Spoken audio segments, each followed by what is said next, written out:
Welcome to the final session of #LDEduChat Leadership Development and Education, all the way back in April, right at the beginning of lockdown. And when we came up with this idea, we never thought we'd get to this point in one piece, and we have done, which has been we've been really thankful for.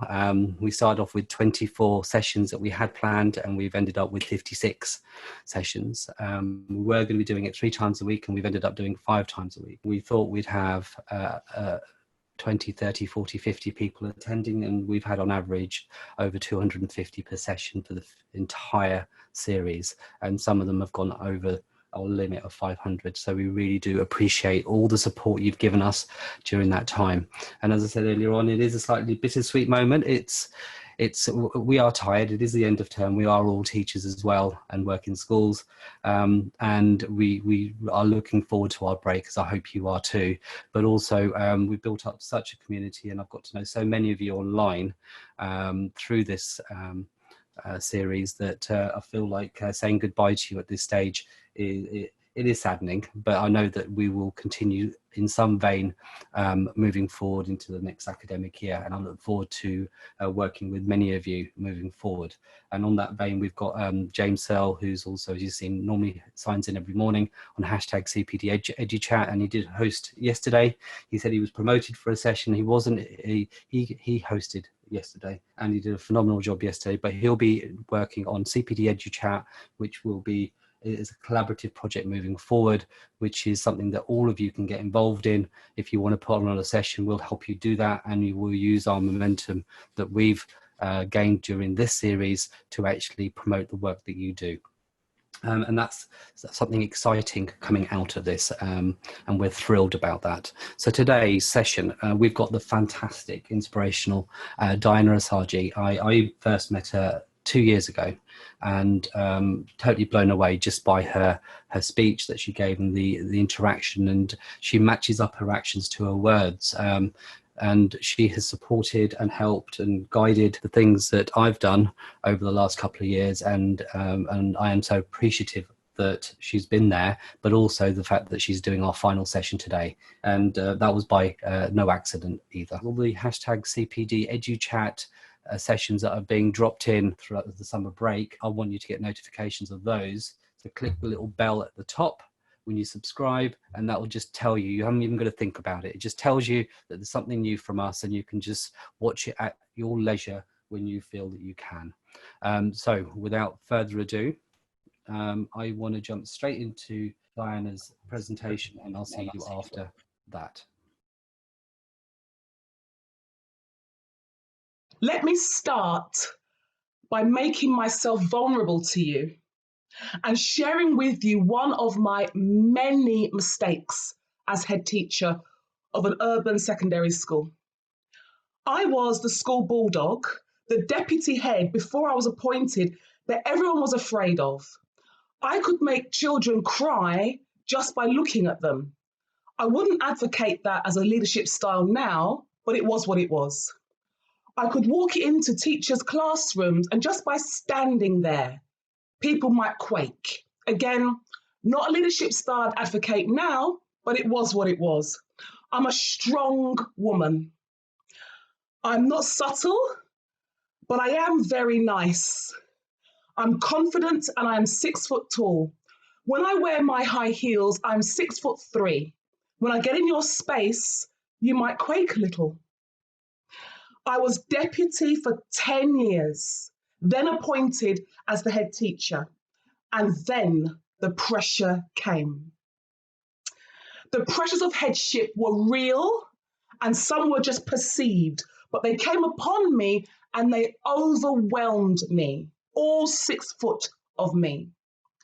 I became super efficient. I became super confident. I tried to be all-knowing, all-seeing, ever-present, because I had a warped view of what leadership was. All-knowing, all-seeing, ever-present, that sounds like a god. I tried to be something like that. I cannot tell you where I got the idea of leadership from, but it was embedded in my internal narrative, and it kept me awake at night. So I recap. I became super efficient, super confident. I tried to be all-knowing, all-seeing, ever-present. I became more leader than ever before, and I became less human than ever before.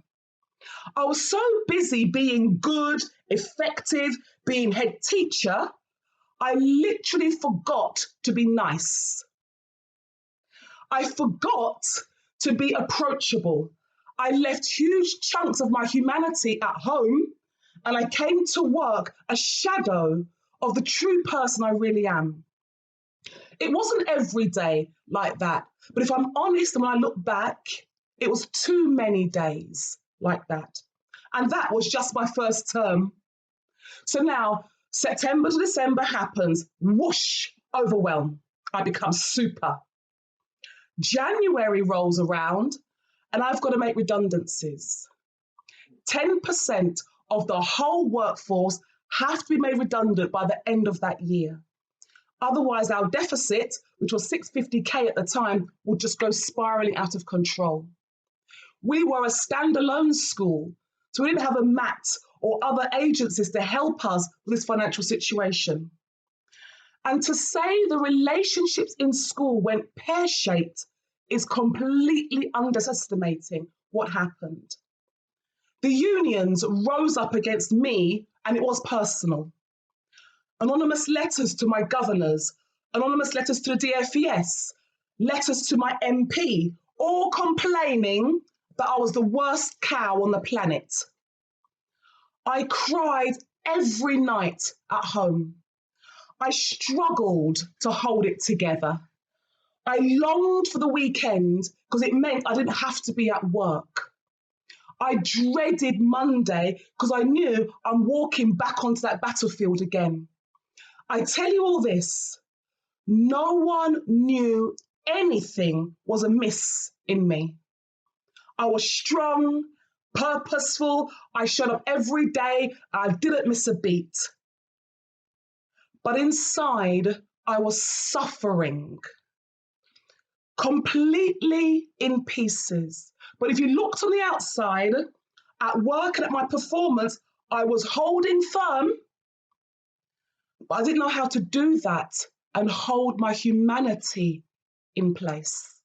I was holding firm, but I wasn't holding my humanity in place. I thought this, see if it resonates with you. I thought if I showed my feelings, it would be seen as weak. I thought if I showed someone I didn't know something, I'd be seen as weak. I thought if I showed my true self, I'd be found out as an imposter and I would be seen as weak. Can you see the pattern here? Come on, it's what I thought. It was my internal negative narrative. It was in my head. It was a voice alive in me, driving my thoughts, and it was detrimental to myself. It was like self-harming in a way, but an emotional kind. What was my issue with being seen as weak?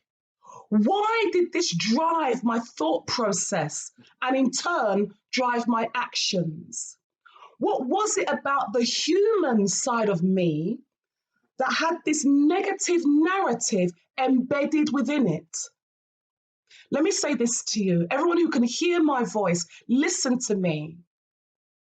Your internal narrative underpins and is a foundation of your leadership journey. No matter who you are, no matter how qualified you are, no matter how long you've been in the game, what you say about yourself, to yourself, in here, underpins your leadership journey.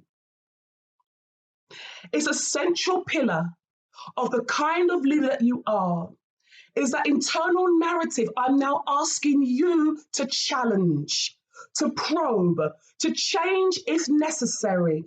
But above all this, I'm asking you, nurture that internal narrative. Nurture what you say about yourself as a person, not as a leader, as a person. This is part of holding firm in leadership, but holding your humanity also. So let me define holding: to have, to keep in your hand, to keep fast and to grasp it, to bear it up, to sustain, to support, as with arms and hands or by any other means. That is what to hold means. Let me define firm: not shaking, not trembling, steady, holding firm. So can I now define human? Having the characteristics or the nature of people. My staff openly, and when I look back now, they were right, openly accused me of losing my humanity, not being approachable, not saying sorry, not being very nice. You know what? The context didn't help because I was making redundancies. The term before, when I wasn't making redundancies, I was perfectly nice, human, approachable, blah, blah, blah. But now I'm doing the hard stuff. You're not human anymore, so and so. It wasn't wholly true, but there were elements of it. I lost who I was, but I know they were hurting too. I was hurting, they were hurting. It hurt though. It stung to be told, you're not very nice, you're not a nice person. So I thought, hold on a minute. What are the human qualities I've become so far removed from? I am empathetic, I'm intuitive, I am passionate, I'm honest, I have integrity. I was all these things. I was still Diana, but somehow I'd lost part of myself. I was displaying a side of myself based on this internal narrative that was flawed, and it had fear at the heart of that narrative. My true, wonderful, fabulous self was suffocated by this head teacher persona. I had chosen that persona, and now I was drowning in that persona because the hidden pressures of headship came forward in my daily work. Things had to change, and fast. The school was turning around. We were, the sink school, the borough. We were turning around, but I was losing myself. So what changed? Let me tell you this, and you know my word is courage. I'm like it now, but I wasn't always. It's a journey to walk, and I'm just showing you my journey to hopefully give you courage to walk your own, whatever level you are leading at, whatever organisation you are head of, whatever department or phase you are stepping into leadership of. The internal narrative based on fear will pull down your leadership and make your journey difficult. So what changed for me? Everything. It was not quick. There is no silver bullet. There is no panacea. Utopia is far away, and you've got to start walking. It was not without pain.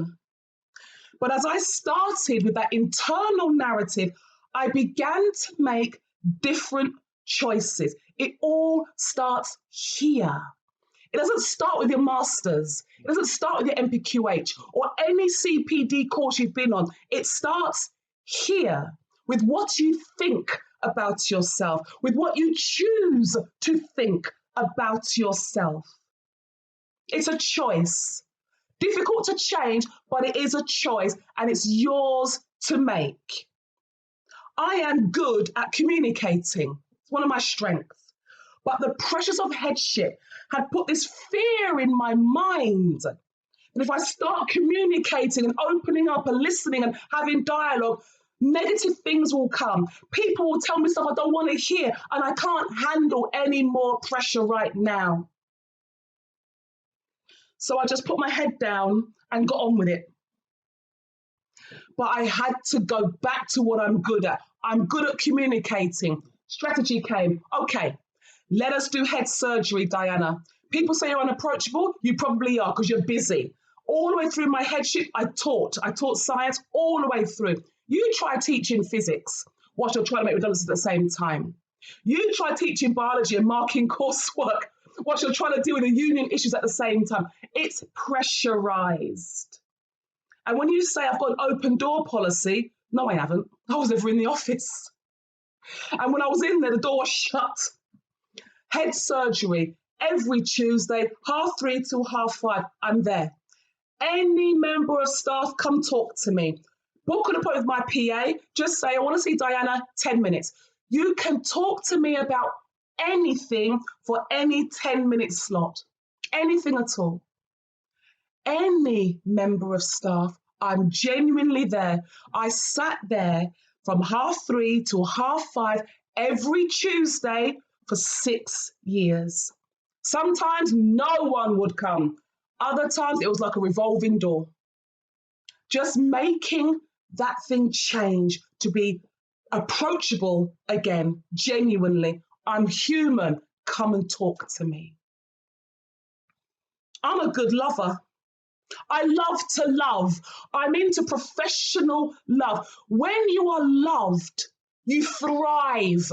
So why would you not love your teams? Why would you not love your colleagues? When people are loved and they know they are loved by their leaders, they thrive. And when people thrive, the organisation does what? Takes off.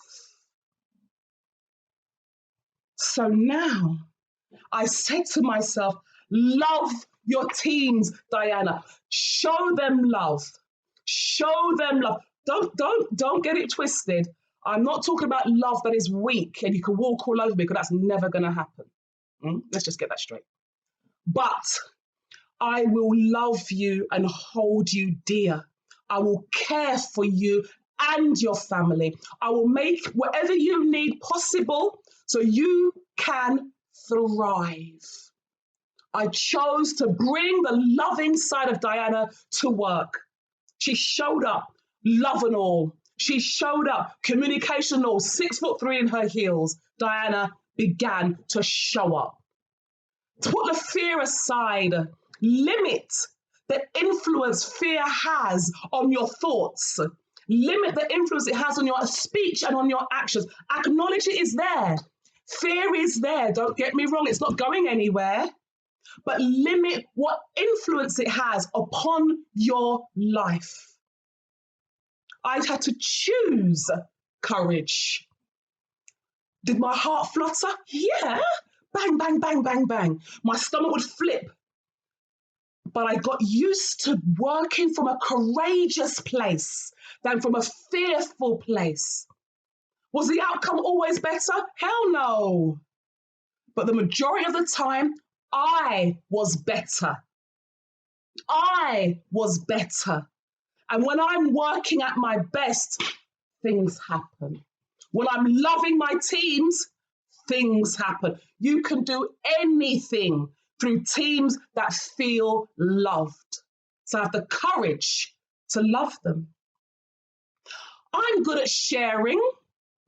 Bring it to work. Part of my character. I refuse to leave my humanity at home and bring this leadership person to work.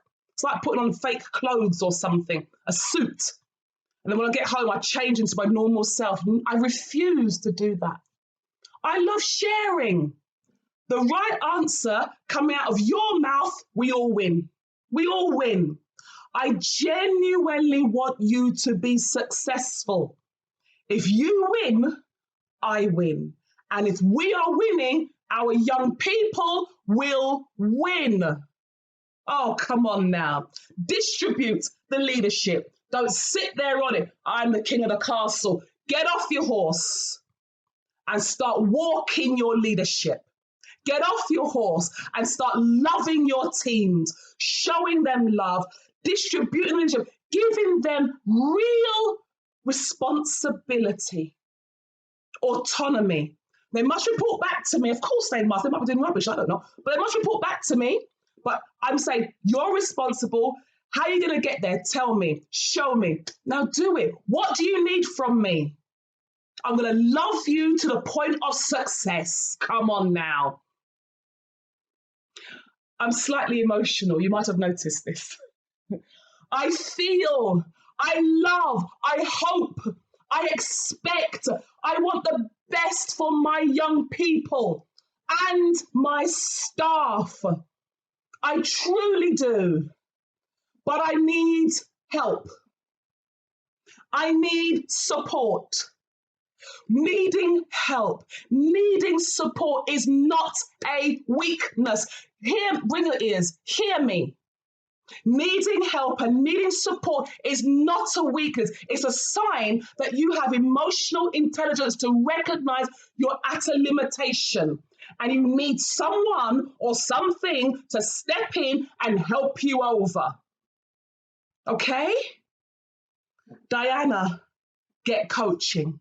Hey, the day I realized I needed coaching, I was shocked.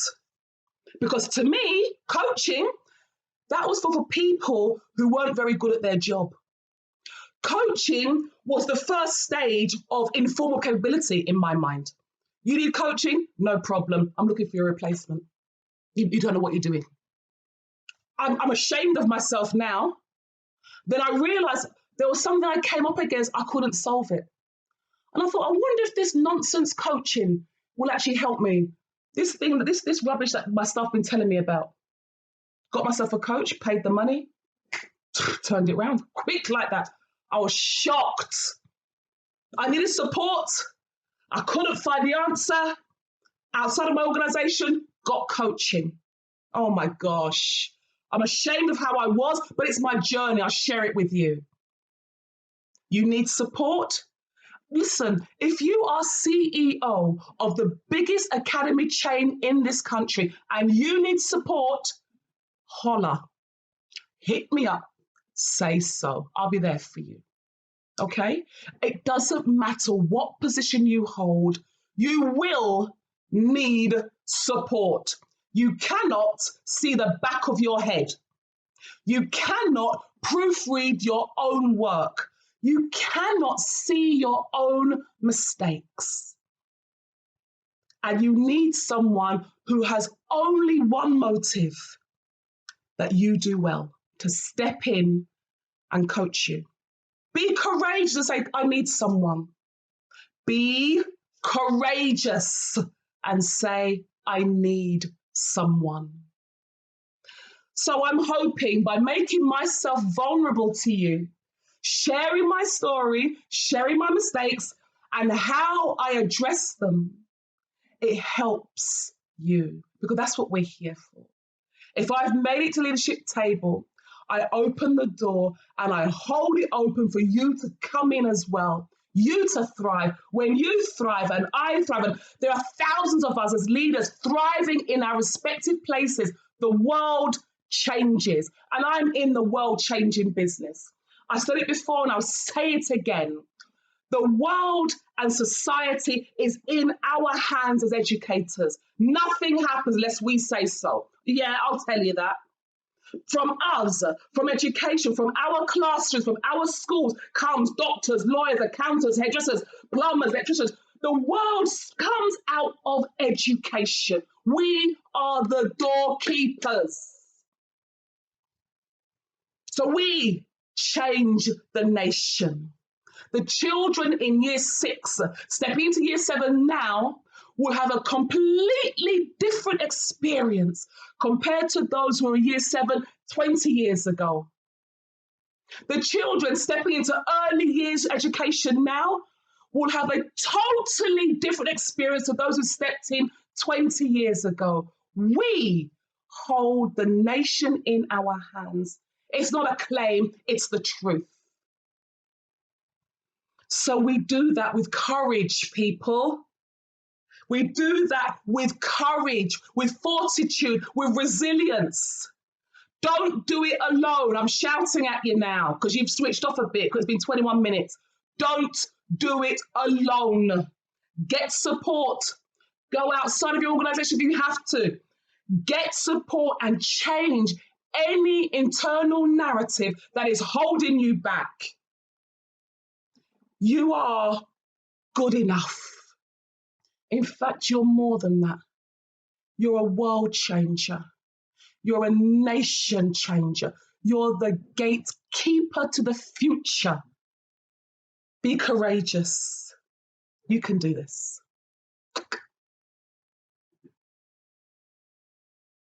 For those of you that are in countries to the west of you, or west of us, that's the wake-up call that you need every morning. Having Diana on at 9 o'clock in the morning with such a powerful session, I've heard her speak many, many times, and that's probably the most powerful that I've seen her in terms of the message that she wants to deliver. And that's probably down to the fact that she only had 22 minutes to deliver it in. So she's really distilled the essence of everything that she does into that snapshot of her world, and I want to thank her for putting that together. But just before we do that, just remind you over on Twitter, I've been looking at the comments come through, and thank you so much. The comments are like so overwhelming on Twitter. Use at Chiltern TSA hashtag LDEduChat to engage with us on Twitter as well. I'm reading all the comments as they come through, and I seem a little bit subdued. It's purely because I'm reading the messages, and they are just so overwhelming in terms of the positivity that's coming through. And that's what it's all about. Our sessions have all been about finding the positive out of the situation that we're in now, but also the positives in what we want to take forward and what we hope to achieve in the future. And as Diana said, we are world changers.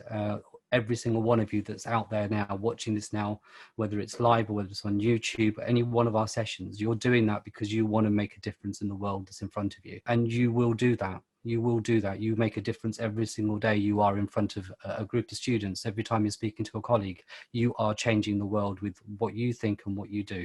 And I don't think it could be said in any more powerful way than Diana just did there. I try to take a picture off the screen, but Diana is so animated. And when you're in a virtual platform and you've got a screen and you're not seeing her live, it's very difficult to capture her in a still. But I've managed to do it, and I will tweet them all out later, Diana. So without further ado, I want to welcome Diana to the E stage. Welcome, Diana. Hi, everybody. Good to be here again. Good to see you all. Thank you for waking us up in so many different ways with that. So many different ways. I absolutely love listening to you, and you know that. Thank you. Thank but you. It's not just because I just think the passion is so evident in every single word that comes out of your mouth, but also what you say. And I think the educators out there today that have been disconnected with their normal environments have never needed to hear that so much as we now go into our summer breaks in the next few days for some of us, and looking forward to what September holds for us, that they need to know that they are the ones that are making the difference when they step into that school.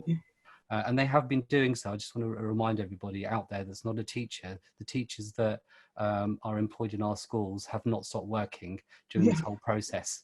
And they have been trying their level best to, one, deal with students' emotional welfare. That's been the priority. And our pastoral teams, a really massive hats off to you in terms of the contact that you've maintained with students and parents and guardians and all the third-party agencies that are out there to make sure that our students stay safe and well during this really, really difficult time. But also the fact that they've had to equip themselves with a new way of working in a very short amount of time. Within the space of 3 days, we went from not having a lockdown to a lockdown and having to think, how are we going to deal with that situation? And every single person that I know has risen to that challenge. That is some feat. It's not months of planning for this. This was days of planning for this, and then to work solidly throughout. So I think you really embodied everything that people needed to hear today. So many comments and questions have come through. Where do you want to start, Diana? I'm going to over to you. Tick some that were, I said I'd answer them live. I don't know if someone can read them back to me, or do I go back into this box and find them again? There's loads. Right at the top there, we've got Chris, who said, how can you, or how did you, or how do you manage to move your leadership away from being dominated by Ofsted and all things associated with it? That's right at the top. Let's get that one out the way. All right. I think you've got to be sensible. So if you're a school that is in special measures, or if you're in a category, RI, special measures causing concern, then you have to get out of the category. Let's not be silly about this. And there are things that you must do because things need to improve. So you have to recognize where you are.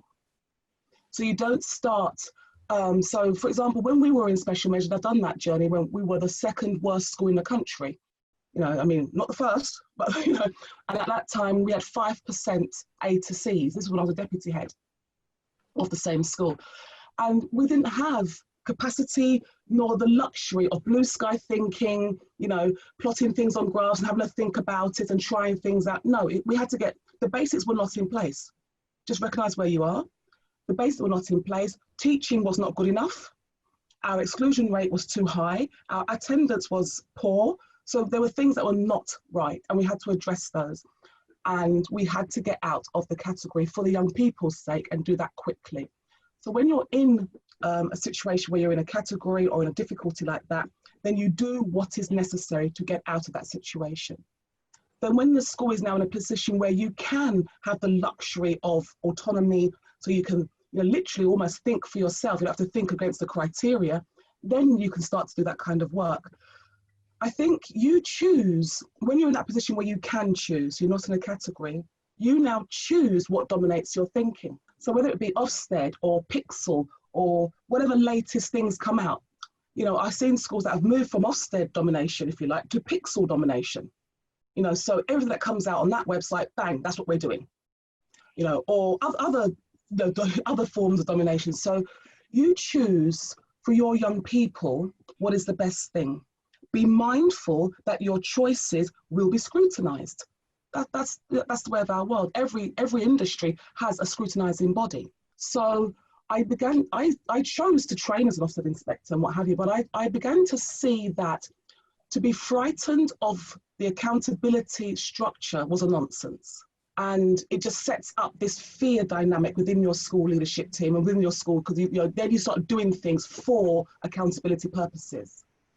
So if Ofsted or any other body was saying that this is a sensible, good thing to do, and that was written in the framework, and I agreed, then that was part of our school. It wasn't because Ofsted had said it, it was a sensible thing to do. So I'd stopped fearing. I stopped fearing accountability. I embraced it. And because I'm very clear, you cannot see the back of your head. You just cannot. And I just said to myself, and I said to the teams, we are doing what we are doing because we feel it's right. But if we're going to do this, we're going to do it well. We're going to do it very well, actually, because our young people get one shot at this. And so we had to make some choices where this is what we're going to do. We're going to do it well. Actually, I'm going to do it better than what that particular framework says. We're going to do it even better. You know, so you start to make your own choices. But when you're in a position to do so, if you're in a category, you need to improve. And you haven't got the luxury then of autonomy and all that kind of thing. When you have got that luxury, then you use it sensibly. That's how I'd answer that. Yeah, I think that's spot on. Absolutely. And as leaders out there, they're the ones that set the narrative. It's definitely, I mean, I've been in a variety of different schools that have been dominated by different things. Exactly.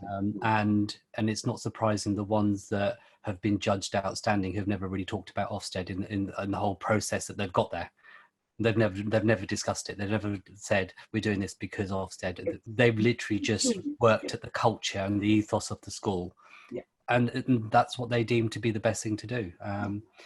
Moving on. Okay, so here's an interesting one from Graham. Do you feel more vulnerable when you show more humanity? No, I did at first. At first, I felt scared showing the loving side of myself because it's like anything. If somebody knows your name, they can call you and you have to turn around. So if I said Jonathan, Arv won't turn around. But if I say Arv, I've got you. So if you know the truth about someone, I know your truth, I know your name. So if you then share more truth, she likes to love, she's a very loving woman, she's this, she's that, then you have got power to manipulate me. And I have to recognize that. But then I also know I've shared my truth with you, but do not confuse my truth with weakness. So me sharing my vulnerability with you doesn't make me more vulnerable. It makes me empowered because now you have nothing over me. So I love, but if you love a child, you don't give the child a scorpion. The child says, "Can I have a scorpion, please?" "Oh yeah, have what you want." Of course not. If the child throws a tantrum because they want a scorpion, you say, "Well, have your tantrum." You're not getting it. So if staff or the parents then try to use my truth against me, I'll say, "Okay, let's not get this twisted. I love you, but we're not doing that." End. And I am so comfortable in that silence that comes at the end of that sentence. We're not doing that.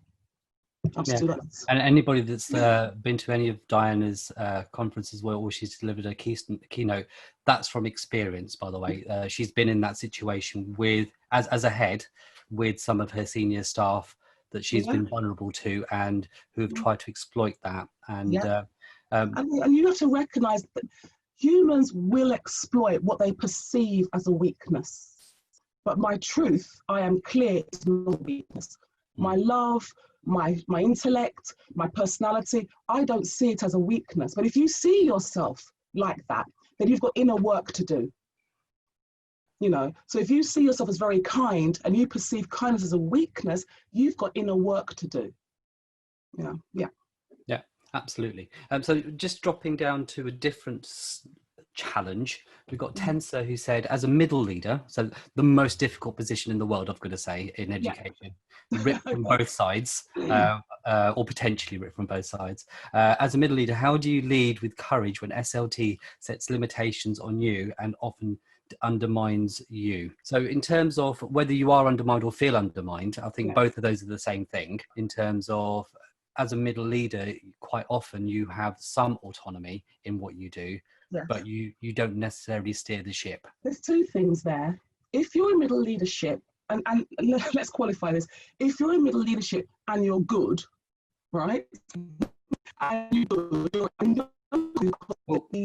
the consequence of the decisions and your actions lead to effectiveness. So if you're in middle leadership and you're good, and you are wanting to steer, but you're finding yourself not unable to, month after month, year after year, then you are actually ready to start steering as a senior leader. That's how you start to know it's time to move up, whether that is possible in the current school or in a different school. If you are feeling the call to steer and it's being hampered and you are good, then it's probably time that you start to steer in another ship. So it's time for you to move up. If you're a middle leader and you're good and you're just trying to show courage and do things differently and what have you, and you're feeling undermined by SLT, then I would suggest this conversation. It's a courageous one, but here we go.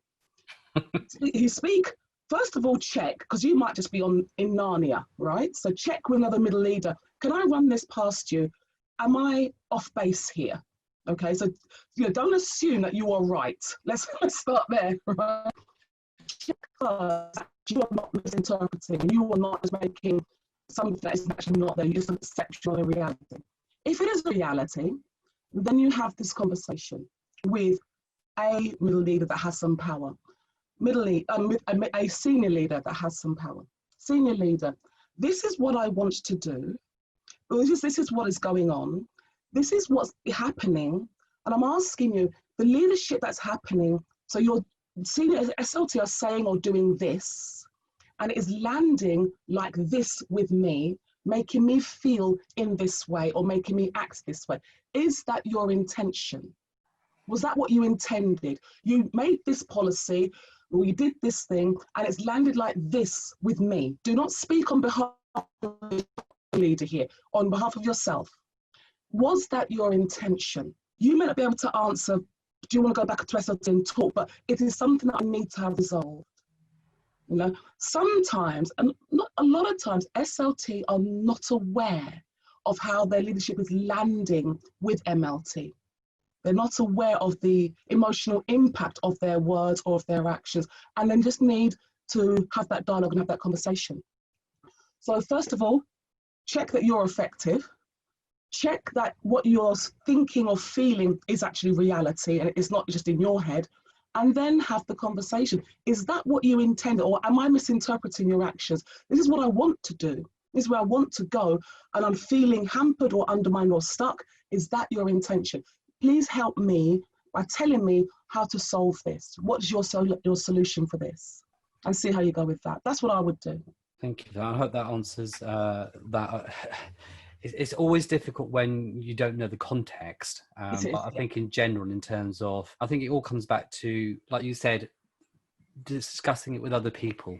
Yeah. And finding out. I'm not talking about a witch hunt, you know, going around, oh, what do you think? What do you think? No, I'm not talking about having that covenant to it, but talking with somebody who perhaps is not your friend or your close buddy on middle leadership, because you might be thinking together, talking with somebody that you don't normally talk. Can I just have a lunch with you? Can I run this past you? And getting a different, clear perspective on something, not tittle tattle, not gossip. You're actually trying to get a professional stance and to try to check and see where you're at. Absolutely. Here's a quick one for you, and I think you've kind of answered it anyway. This is from Stephen. I totally agree about being courageous to sort out your own internal narrative, and that no course will be the answer. Would coaching have helped in terms of? Yes. Let me just say that. Should we leave it at that? If I had placed coaching in its proper place and given it its proper credence, yes, it would have helped. But I was far too arrogant to believe that coaching was anything more than mumbo jumbo, let's hug a tree and say to the trees. I generally thought it was for people who were just slightly out there. Absolutely. And now I'm a qualified coach. Absolutely. And so if you want genuinely, but if you do need some information about coaching, do speak to Diana. But we also had a session with Chris Nichols just to explore what coaching actually is, rather than mentoring and all those other things that we end up labeling it as or getting it confused with. If you are interested in coaching, it is something that you need to find out specifically about from somebody that knows what they're talking about. Internal school-based coaching from someone that you know isn't normally coaching. That's tick boxing. That is not. It's a type of support, I'd call that. I wouldn't call that necessarily effective coaching. Yeah, let's have a look. Right, so Eileen is question stroke comment. Did your staff understand your vulnerability? What was the turning point that you all worked together? So did your staff understand that clearly, or did you just understand it? And was that the turning point when you all started working together? I think the turning point came at the end of year. There was many turning points. The first one came at the end of year one. Year one was horrendous. Redundancies, toxicity, strike action, anonymous. It was, oh God, nonsense. It was nonsense. But you have to do it. What can I do? And weirdly, at the end of year one, we had sports day, which is great. Just one of those days where you could just be human again, running around on the field. And then Ofsted came, as they want to do. And the Ofsted experience at the end of year one, we all had to pull together. Because at the end of the day, whether you hate me or not, we've got to get the school through because of these young people. So that was the first turning point, because that was the first time when we all saw the power of working as a team, as one big school team. And then at the end of year two, people realised I wasn't going anywhere. I think they thought that keep on at her, keep chipping, she'll resign, she'll go, or the governors will get rid, or whatever, something will happen. I wasn't going anywhere. And so I think people began to settle down, frankly, and some of I'll call it the whipper-uppers, right, began to realise that you're going to just waste your time you're wasting.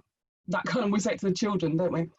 I so was not going to bend on certain issues. I was determined that our school was going to become an institution where young people were pastorally cared for and academically successful. And I would not relent on either side. And every excuse in the sun, they're black, they're white working class boys, they're disabled, they're poor, bring all the excuses, now bring me the solutions to those excuses. And because I suppose my truth was that I was black.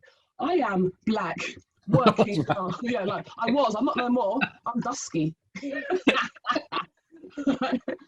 Black, working class, from a council estate, shared a bedroom with my brother till I was 19. We had no money, never had a family holiday for 20. We had all of that going on, everything, free school meals, free everything meals, dad in and out of work. So all the excuses, I'd lived those. And here I am now, the head teacher. So now what? Tell me it's not possible. I'm standing in front of you telling you it is, because I'm alive. So when you've got that kind of truth in your life, they can't say it's not possible because I'm standing here. But if you, and that's why I say operate from a place of truth. If you operate from a place of fantasy, of theology, you can disprove those things. You can argue against them. But when you operate from your place of, this is my truth, I know what it's like to go home, there's very little food. So we're sharing one meal between 4 people. We'll cut an egg into 4, and that'll be the protein for the meal. So we'll have a quarter of an egg each. So there's no food. I'm sharing it between my brother. Then my aunt arrived from Nigeria to have her baby. So I'm now on the living room floor sleeping, trying to revise my A-levels. I know what it's like to have high expectation in the home, but a poor circumstance. So you cannot tell me that this is not possible with these young people. I will not accept that narrative. I won't accept it on their behalf. So how do we make this work? And once people realize, whoa, her truth is a bit deep, she's not lying, and I showed them pictures of my home, of my family when I was younger, my family. I said, listen, this is me. You've all got your own narrative. This is possible. We will do this. This bus is going to this destination, and our young people will get there. I'm not having it. Sometimes just say, I'm not having it. I'm not having it, And if you want to work in a school where it's, half the kids leave and don't have maths GCSE, go choose another school. But so 50% maths, I am not celebrating that because half the kids have failed. Do you know what it's like to be in this country and you haven't got maths and English? Even when I became a head, they asked me for my O-level certificate in maths and English. I had to go and dig out my mum's loft. I will not have my young people leave here unqualified. I won't have it. So when we're talking 50, 60, 70%, I'll take 70 as a starting point, now move us up. I won't have our young people cut off at 16. We've not got them to where they need to be. But they've had a lovely time at school, really enjoyed their pastoral care, great. But they're unqualified for anything. They can't even get a job flipping burgers and frying chips. I won't have that. I won't have it. I won't have pupil premium children becoming pupil premium adults and then dying as pupil premium grandparents. I won't have it. Yeah. Slightly emotional. No, but that's why we're all here. That's why we're here. That's why we're here, and that's the thing that drives us from day to day. I'm just going to jump to a question. It's from somebody that's joined us on a fairly regular basis. It's from Brooklyn. It's about 4 o'clock. It's from about 4 o'clock. No, he's from Brooklyn. Oh yes, as in New York. Yeah. It's Francis Peterson. It's 4 o'clock in the morning there. Oh wow, dedicated. He said, "Thank you for being so vulnerable, even here. That really takes courage. I wonder if your need to prove yourself, your fear and your internal narrative, and also part of the intersectionality of being a woman and a person of colour in leadership, if any correlation, how did coaching help with this?" Coaching didn't help me with the intersectionality because that wasn't why I needed coaching. I was secure in myself. And I say this to all leaders, to all educators, you've got to do your inner work. You've no business leading people when you are broken. You've got to do your inner work. And so, yes, I run workshops and all that kind of thing on it now, but I had to get over my insecurities of being black, female, 6 foot tall, well-built, wearing glasses. I wasn't a size 10. I've got size 10 feet. I had all these things that weren't normal, weren't pretty, weren't feminine, weren't whatever. And I had to find myself and do that inner work. And that was a load of tears. That was a load of crying. That was a load of thinking, Diana, there are things I had to work in parallel with my leadership.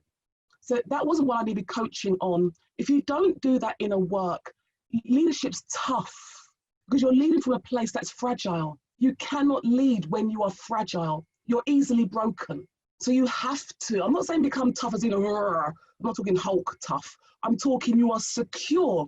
I remember when I was younger, I used to put an apostrophe in my name, Osagie, to make it look a bit Irish. It looked a bit more white, for example, because I wasn't secure in having an African sounding name. That had to be developed, and I had to hold on to myself again. So by the time I hit leadership, lots of those internal issues were now dealt with in terms of who I am, but I still had some of those fear issues that showed up later on, and I had to deal with those as well. But coaching was useful for things where I know I can't solve this issue. I could just bluster through it, but actually there's probably a more intelligent way of doing that. And that's what I use coaching for. You know, I didn't use coaching to find myself, if that makes sense. I knew myself already. And don't forget, yeah. coaching isn't imposed on you. This is something that comes from you. So, and Chris dealt with this within his session in terms of the coach is the facilitator of you finding your own areas that you want to improve on, and then helping you develop the things that you want to do. So it's very, very personal. And sometimes that intersectionality is your issue. Sometimes it's not. Sometimes it's something else. Sometimes there's other things that may be holding you back. Yes. And the coaching is the thing that helps you pull those things out, and that's why it needs to be another issue. Because you might think it's this, when actually it's something else, and that's just a manifestation that you're actually dealing with, but actually the root cause. And a good coach, which is why coaching with your line manager every half an hour, every half term, that's support. That's not coach. You cannot be yourself, your true self, with the person that is managing you. It's just absolutely. And I think we've got time just for one thing, and I think it's a really good point to end with. Believe it or not, the time's flown. It's Kathy. I know there's lots of other questions, and as with all of ours, we don't often get a chance to go through the majority of them. There's been some things about how do I deal with becoming a new head of department, etc. If you go to our Chiltern Teaching School Alliance YouTube channel, we've got things to do with head of years, head of departments that we've actually covered throughout this. So do jump on there and search those out. But Kathy Ann has asked a question I think is a good point to end. What daily work do you do for yourself to remain courageous? Oh gosh, it starts first of all with prayer. I'm a born again Christian woman. It starts with prayer because I realize that I can't do this on my own. There's a God that I serve, if you like. Then, if you don't have a faith, what I do is, one, I read a lot. We always say leaders read. I do. I don't want to turn my thing around so you can see the bookcase there. I've got 2 bookcases, right? I read a lot. Because you need to have those perspectives, ideas, and you can buy this on Amazon. Courageous Leadership by Diana Osagie. But I read a lot, and that keeps me sharp. What else do I do to keep myself courageous? I do things I don't like doing. So I hate watching myself back on video. So that what you just showed there, I was actually sat outside. I'm not going to watch it. I'm not going to watch it. I had to force myself to come in and watch. I do things I don't like doing. I recall in my mind times where I've overcome, times where I've got over, because otherwise you forget your milestones. So I purposely just go back and say, yep, Daddy, do you remember that? You went through it, you got over it. You went through it, you got over it. But the most thing I do, I live my life from a place of truth. I'm too old now to be flattering people, you know, trying to get one over on people. I can't be bothered. So if people are not truthful, people who do like doing that kind of thing, we're not friends. So I have few friends, and I'm cool with that. I live my life from a place of truth, and I'm comfortable. I live my life. I don't live someone else's version. What my parents thought I should be, I live my life. And that's the most courageous thing you can do every day, I think. I think that is probably the point to end this session. Yes. It's a sad moment, but as somebody and a lot of people have said, this is just the start in terms of the people that are watching today. I know that we're going to be in some way embroiled in what we do next. Some people are going to be involved, but definitely with you, Diana, as you know, this was just a point in our journey. Yeah, absolutely. You know, I'm absolutely thrilled that you took the time out. No, you're welcome. Yeah, and I know how busy you've been and continue to be, and I really appreciate. We all appreciate you delivering such a powerful end to this series. Really appreciate it. And I look forward to seeing you soon, Diana. Thank you. Thank you. And you. Thank you. Take care. Bye-bye now. Right. We're now towards the last few minutes. And just before we end, first of all, I'd just like to welcome onto the E stage. I have Sufyan, and we are going to have Claire. We are going to have Claire, who's going to turn her camera on for the very first time. I've coaxed her into this. So all those emails and everything else and all the communication, all the background stuff, everything that's kept us ticking along. Claire said, I'm not going to speak. I'm not going to speak. I've got nothing to say. I don't want to say anything. And I said, okay, a wave would be good. But I want to thank you, Claire, on behalf of everybody that has joined us. And that's all 16,000 plus occasions that people have joined us in these live sessions, and then everything that you do to make it accessible in terms of YouTube. Claire is the person that coordinates and builds all of that behind the scenes, and I know that I couldn't do what I've done without you, so I want to thank you, Claire. Oh no, thank you. It's been a blast. That's all I can say. It's been a blast. It absolutely has, and I think you needed this moment because everybody's seen your name for the last few months. As somebody said, they know you they know you so well because you're in the inbox every day. So thank you so much, Claire, and for being brave and courageous this morning. What a session to be courageous on. I know. Brilliant session to end on as well. It was amazing. Absolutely brilliant, yeah. So thank you, Claire. That's from me personally, and I know from all the team and also everybody that's tuned in over the last 3 months. Immense work. Thank you so much. And then finally, I have Sufyan Sadiq, who's the director of the teaching school. You'll have seen him popping up in various sessions as well that we've done from the trust, who wants to say a few words. Sufyan. Thank you, James. Unless you're in your boxer shorts, you can show yourself as well, James. I don't want you hiding away. Hey. Again, it's Diana ended with something towards the end of her presentation, and she said she hates seeing herself on camera. I'm quite the opposite, so I'm quite glad that Alf's given me the opportunity. I love seeing myself on camera, and I love the fact that the team's here. It's been incredible. It's been an absolutely immense journey. I've started off the session today by talking about what was a vision. It was a vision born out of a very quick discussion about we should do something online. And that's what it was, something online. I can't honestly explain the impact that this has had on us as individuals, as an organization. And I wouldn't do it justice if I even tried to explain. If I just went through probably the last 2-3 weeks and the kind of meetings Arv and I have sat through, it's mind-boggling to think that these organizations, that these agencies in the government, that people from these places would consider us even to be people that they want to engage with, let alone want us to help pioneer things moving forward. It's astounding, it's shocking. But a lot of it's down to hard work. An idea is very simple. I'm one of them Belbin team roles. I come out with loads of great ideas, and then I push them ideas onto my team, and they have to make it possible. And honestly, when I say to you, it was 10 or 15, I said to Arv, if we get 15 people on to a handful of sessions, we've done really well, mate. When it started to go to 100, 200, 300, 400, when we were getting bookings in excess of 1,000 a session, I realized that there was no stopping us. But what you have to remember is when you're getting 70,000 bookings, that's 70,000 emails in Arv and Claire's inboxes. Now, it sounds great from my side because I just see a number at the end of the day on a dashboard. What I don't have to contend with is the emails.